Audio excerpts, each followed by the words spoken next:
Good morning, everybody. Just taken the wicket out, which is the door, and I just thought I'd show you the firing results and the stack, because I don't think I've shown you how I stack the kiln before. So um, the door goes below this level here. It comes down to about there, but I don't bother opening it unless I've got a really big pot to put in. I just reach in. So that's the stack. You can see by this there's a lot of nice reduction on it. This Shino goes brown. It's still quite warm. You can touch it. Some nice little granomas there, little sake cups. So that's the setup. I'll unpack it now, and then we'll have a look at one or two of the nice ones that have coming out, and maybe some of the bad ones. See you in a bit. Okay, everybody, I've emptied the kiln now. Some nice results coming out. I'll show you the failure first. Oh. This is black clay, and it was too high up in the kiln. It doesn't fire very high, so you can see the cracks in it. So that one's shattered because it was right in the top of the kiln. It went to cone 11. So that one's gone. This is what it should look like. Nice satiny, almost sort of kind of gunmetal black with a Shino. So that one came out nice. So note to self, put them lower down in the kiln. I thought that might happen. Another black clay that I use is this is Valentine's black mixed with a little bit of ordinary stoneware, so it will throw nicely.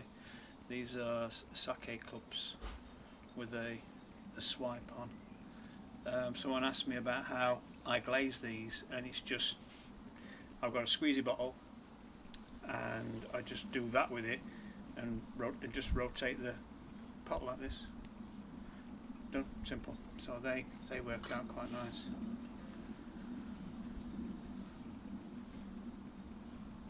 Just plain black body. So they've come out quite nice.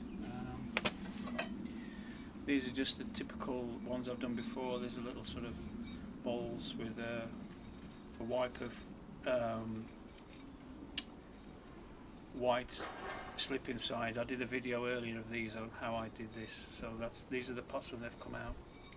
It's got wood ash and a red Shino underneath it. So it's come out okay.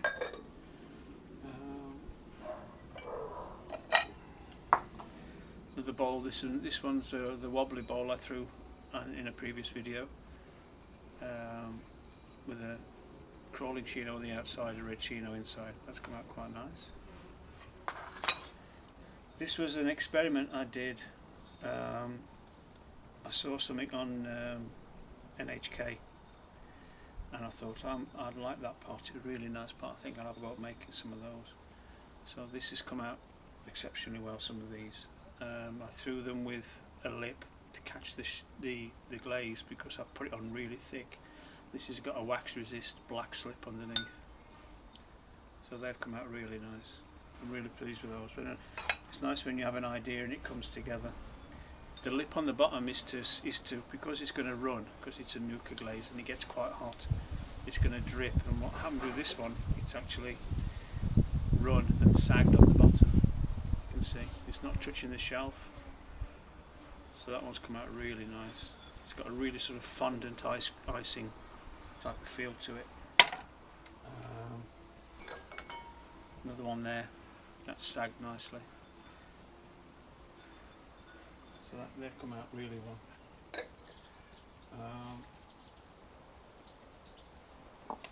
These are more of the Shino over black slip. It's a groggy black slip that I wipe on and then put some wax resist on so it shows through. So that one's quite nice. They've come out okay.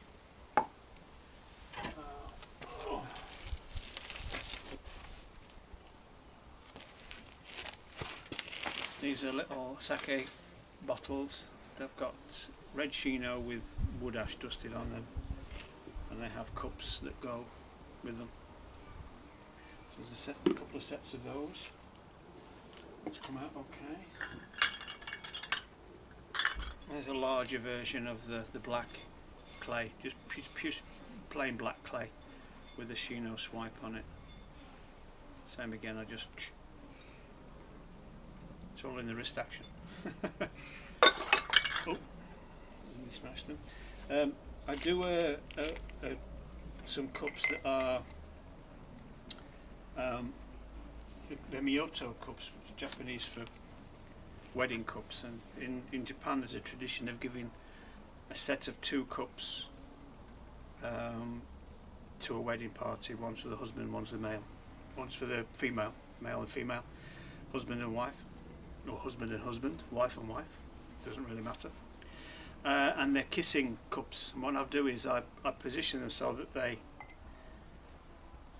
touch in the kiln. It happened by mistake once and it came out really nice. So this is what I do now. I put them on stilts and I touch them together, so they come as a set. They slightly warp a little bit where they get hot and attach themselves, but it's got a bit of a shell in between.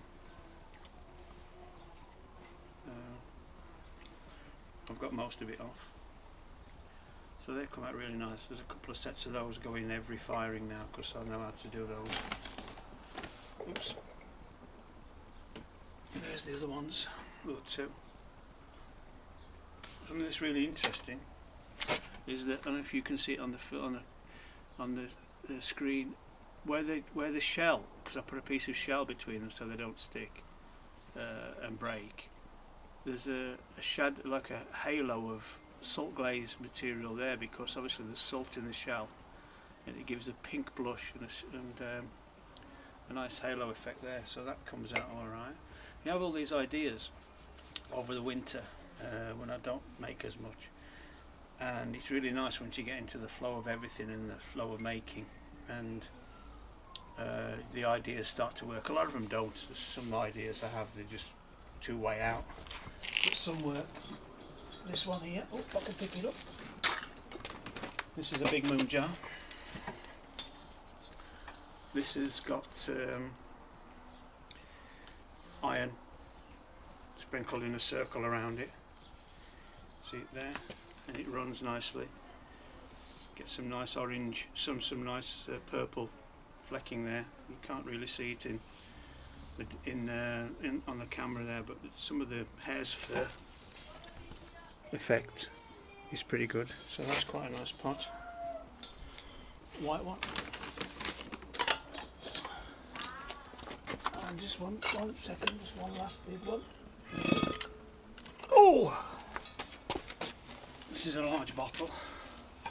This has got a Shino wiped on. You've got my right hand goes that way. A really nice run down it. So you get some nice big pots out. This has got the slip on it. This bottle's got the slip on it made from this clay. And that's about it really. That's all we're doing. More photographs on the internet later.